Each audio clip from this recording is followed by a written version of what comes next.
The first two units have introduced to you the notions of predictive models, supervised learning, machine learning, all of these ideas. And we also looked at some things that are common to a number of classification models. Okay, that is, we are going to learn several classification models, but there are some concepts like the error matrix and the ROC chart and the cutoff probability. All of these ideas are common to all of the classification models, and that's why we covered all of those up front. Now it's time for us to start looking at actual classification models.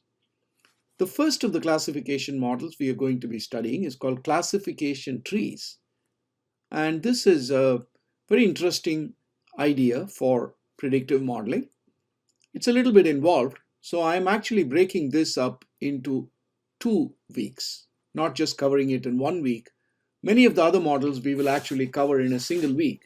But this model, being the first classification model, I want to make sure that you really understand this very well. I'm breaking it up across 2 weeks.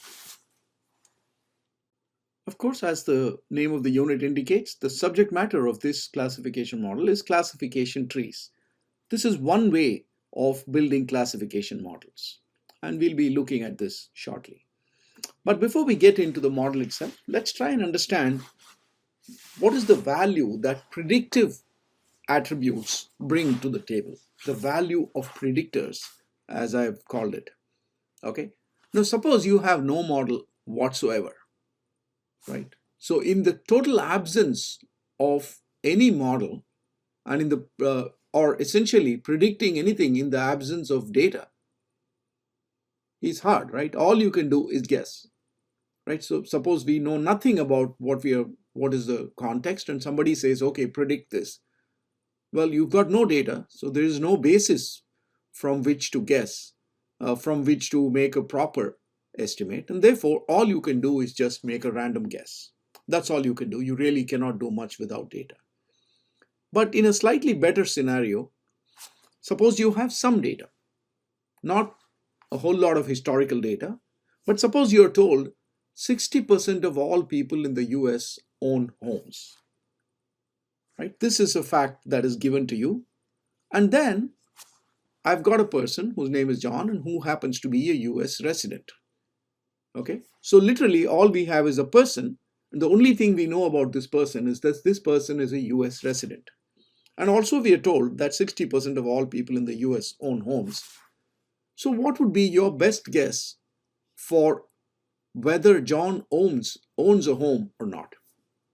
In other words, you've got two choices. You can either say John owns a home or John doesn't own a home, right? What would be your best guess?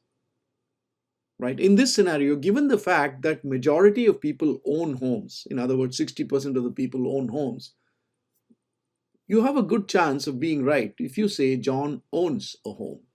In fact, you have a 60% chance of being correct, right? So the best guess for you would be to say John owns a home. You're going with the majority, right? Of course, you're going to be wrong 40% of the time. You're going to be correct 60% of the time. But if this is all the information you're given, you cannot do better than going with the maximum, with the majority. Okay, so that's one example of how having a little bit of more information, the fact that John is a US resident, and given this fact, allows us to do slightly better, right? So the fact that the attribute of which country the person is a resident of helps us to do slightly better, and historical information helps us do slightly better. Another example, suppose I'm told that the average price of a home in a certain neighborhood is 400,000, and I have a home in mind which happens to be in that neighborhood. Okay, so in that case, what would be our best prediction for the price of that home? Once again, in the absence of any other information, all we can do is to say, well, I guess that the house is going to be, the price of the home is going to be 400,000. Right? So once again, in the absence of any further information, all we can do is go with averages. Okay, so both of these ideas of the classification in the case of the first case of whether the person owns a home or not, and a regression in the second case of what is the price of a home in a given neighborhood, if you're given only the limited amount of information, all you can do is predict based on averages. In the first case, it's the average, which is the proportion of people who own homes. In the second case, it's a numerical average. That's all you can do. And such a prediction, this is also a model, right? Because this allows you to make an estimate based on some data. So therefore, it is a model, but it's not a very sophisticated model. And these models are what we call as naive models, right? In the absence of any further information, all we can do is go with the naive model. Now, why am I talking about the naive model? Well, when we build an actual model, which is better than a naive model, then we need some baseline on which to evaluate the performance of that model. Okay, so quite often, what you try and do is to look at the performance of a model with respect to the naive model. And you say, well, that's the improvement that I'm getting. Okay, so that's the idea of that's the utility of a naive model. Okay, so now let's look at some other examples. Okay, here's a nice fancy sports car, and we want to find out what is the likelihood of somebody buying this car. Okay, suppose you're not told who the person is. You just said, I have a person X in mind. What is the likelihood that the person X would buy this sports car? Okay, so clearly we cannot really say anything if we are not given any further information. But if, of course, we can go and find out that, 6%, 8% of people own sports cars, then you may say, well, given that that's the information, I can use the naive model and say, I don't know any characteristics of this person that you're thinking. And, let's assume that we are restricted to the US. And we can say, well, there's a 6% chance that this person will buy, because the overall average is 6% of people own sports cars. Okay. On the other hand, suppose we are told something more about the person, right? We are told that this person is very rich, the person is a millionaire, whatever it is, right? Then a priori we can say, okay, probably there is a somewhat higher likelihood that the person owns or will buy a luxury car. Okay. And suppose we are told, well, the person is a tramp, then we know that the likelihood that the person is going to buy a sports car is much less. Okay, so what we are now talking about is, initially we are not given the value of any attribute of the person. We are just told this is a person, what is the likelihood? Then all we could do was go with the naive model. Now we are given the value of an attribute like the person's wealth. Okay, so the moment we are given the person's wealth, that's a predictor attribute. It helps us to refine our prediction a little better, right? It helps us to refine our prediction. That's the value that the predictor is bringing to the table, right? In the absence of the predictor, all you can do is go with the averages. The moment you know the value of one or more predictors, you can start getting more and more refined with your predictions. That's the idea. That's the value that the predictor attribute is bringing to the table. Okay, so here's another example. Suppose you're told that there's a room, okay, and in this room is a person, and we are asked the question, what is the annual income of the person in the room? Okay, we are not told any other information about the person. So once again, all we can do is say, well, let's say we go to Google and find out what is the average annual income of any person in the world, right? Because we are not told what is the country, nationality of this person, nothing. So across the world, all we can do is find the average income and say that's my best guess. Okay, given that we don't know anything more about this person. But then, that's that context. So that figure happens to be about $3,000. That's the average annual income of a person in the world. But suppose we are told, well, this person is from Norway. Okay, then we can get slightly better, right? So now we are being given information about an additional attribute, namely the country of nationality of this person. Okay, so now we know, if you look at it, we know that the average income per capita income of a person from Norway is the highest in the world. It's $19,300.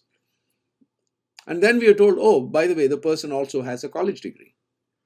Then we can refine our prediction further. We can say, well, it's 30,000 fine. That's just a number I made up. And also, let's say the person lives in Oslo. Well, maybe people in Oslo make a little more.